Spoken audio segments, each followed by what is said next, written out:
Assalamualaikum warahmatullahi wabarakatuh. Baik siswa-siswi kelas 7 dimanapun kalian berada, tetap semangat dan jaga kesehatan selalu. Kali ini kita akan membahas materi kelas 7 mata pelajaran PPKN bab 3 perumusan dan pengesahan Undang-Undang Dasar 1945 untuk pertemuan ketiga. Pada pertemuan ketiga ini kita akan membahas tentang pengesahan Undang-Undang Dasar Negara RI tahun 1945. Baik, kita mulai saja. Pengesahan Undang-Undang Dasar 1945.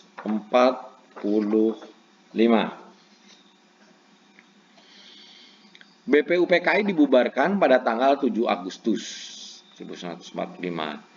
Kemudian selanjutnya dibentuk PPKI. Dalam perjalanannya terjadi sebuah peristiwa Rengas Dengklok yang pada akhirnya tersusunlah teks proklamasi yang dibacakan oleh Insinyur Soekarno pada tanggal 17 Agustus 1945 pada jam 10 yang diketik oleh Muhammad Ibnu Sayuti dan ditandatangani oleh Soekarno-Hatta. Nah, ini gambar peristiwa Rengas Dengklok, kalau yang ini gambar pembacaan teks proklamasi.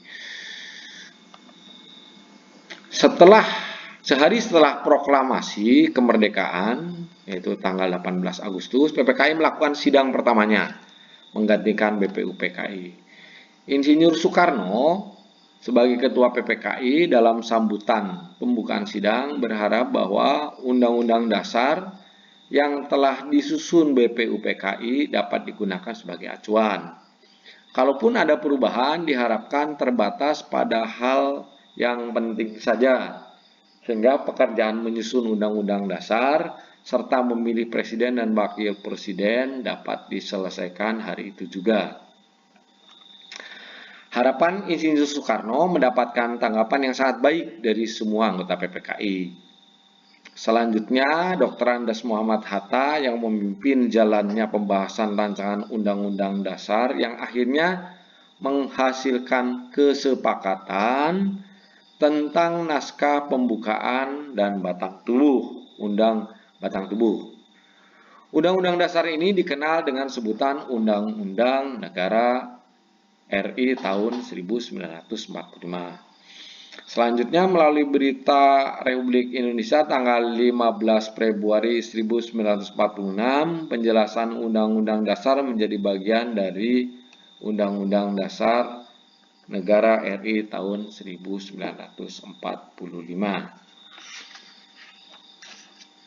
Sidang PPKI melakukan beberapa perubahan rumusan pembukaan Undang-Undang Dasar pada naskah Piagam Jakarta dan batang tubuh Undang-Undang Dasar hasil sidang BPUPKI kedua sebagai berikut. Perubahan yang pertama adalah kata mukadimah diganti menjadi kata pembukaan. Sila pertama, yang awalnya di alinea keempat, sila pertama itu bunyinya ketuhanan dengan kewajiban menjalankan syariat Islam bagi pemeluk-pemeluknya, diganti dengan ketuhanan yang Maha Esa. Kemudian perubahan pasal 6 Undang-Undang Dasar yang berbunyi Presiden ialah orang Indonesia asli yang beragama Islam, menjadi Presiden ialah orang Indonesia asli. Kemudian pasal 28 Undang-Undang Dasar 1945 yang berbunyi negara berdasar atas ketuhanan dengan kewajiban menjalankan syariat Islam bagi pemeluk-pemeluknya diganti menjadi pasal 29 Undang-Undang Dasar 1945 yang berbunyi negara berdasar atas ketuhanan yang Maha Esa.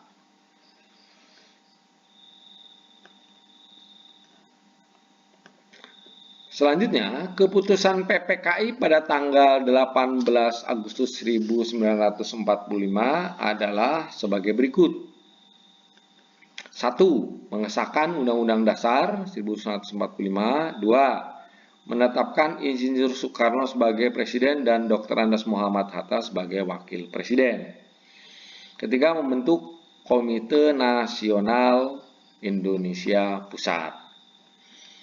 Baik, demikian penjelasan terkait pengesahan Undang-Undang Dasar 1945. Selanjutnya mari kita simpulkan pertemuan ketiga dalam pembahasan bab 3 perumusan dan pengesahan Undang-Undang Dasar 1945 ini. Kesimpulan yang pertama, BPUPKI dibubarkan pada tanggal 7 Agustus 1945. Kemudian selanjutnya dibentuk PPKI. Proklamasi kemerdekaan dibacakan Insinyur Soekarno tanggal 17 Agustus 1945.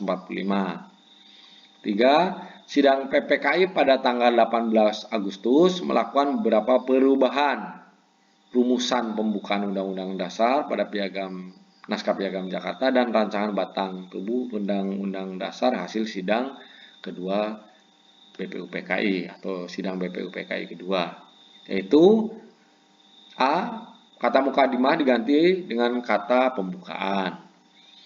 B. Sila pertama yaitu ketuhanan dengan kewajiban menjalankan syariat Islam bagi pemeluk-pemeluknya diganti menjadi rumusan ketuhanan yang Maha Esa. Perubahan pasal 6 Undang-Undang Dasar 45 yang berbunyi presiden ialah orang Indonesia asli yang beragama Islam menjadi presiden Indonesia adalah orang Indonesia asli. Selanjutnya, perubahan batang tubuh adalah pasal 28 Undang-Undang Dasar 1945 yang berbunyi negara berdasar atas ketuhanan dengan kewajiban menjalankan syariat Islam bagi pemeluk-pemeluknya diganti menjadi pasal 29 UUD 1945 yang berbunyi negara berdasar atas ketuhanan yang Maha Esa. Kemudian yang terakhir, keputusan sidang PPKI pada tanggal 18 Agustus 1945 adalah mengesahkan Undang-Undang Dasar 1945, menetapkan Insinyur Soekarno sebagai presiden dan Dr. Andes Muhammad Hatta sebagai wakil presiden. Yang terakhir, membentuk Komite Nasional Indonesia Pusat. Setelah menyimak penjelasan tadi sebagai bahan latihan dan untuk lebih memahami serta mengukur tingkat pemahaman terhadap materi pertemuan ini, maka kalian kerjakan tugas di bawah ini. Selanjutnya hasil pekerjaan dikumpulkan kepada Bapak Ibu Guru. Pertanyaannya di sebelah kiri, jawabannya kalian tulis di tabel sebelah kanan atau kolom sebelah kanan. Demikian yang bisa saya sampaikan, kurang lebihnya mohon maaf.